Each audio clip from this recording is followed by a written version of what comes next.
Ito na kaibigan, mga dumating na yung mga langis ko galing Shopee. Ito, 4. Pero ilalagay ko lang dyan 3.5 nga langis. Tapos hinihintay ko yung oil seal. Wala pa, hindi ko pa makabit ng oil seal.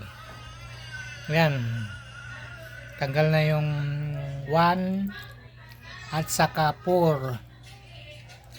Yung oil seal na lang naantay ko, wala pa. Pero yung tools na pangtanggal andito na. Yung compression valve spring, ito. Mura lang to sa Shopee. Ito. Pangtanggal sa spring, yung pin nya, lock. Ito rin, mura rin sa Shopee ito.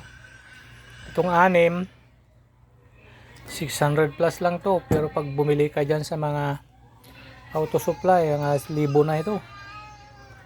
Habulin 10 to 40. Maganda sa makina ito mga kaibigan.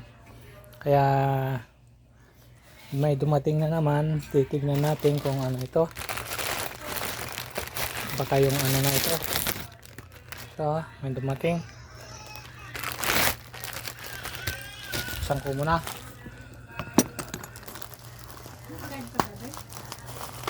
Record ko lang. Record. Yan mga kaibigan, dumating na yung naantay natin. Valve seal. Kaya kakabit ko na dito sa 1 saka sa 4 kasi ito ang nakatap. Ito siya yung tinanggal ko sa spring. Ito yung lock niya saka valve retailer spring. Ito yung mga lumang valve seal, 4, 1 saka sa 4 yan tinanggal. Okay mga kaibigan, tuloy ko lang muna.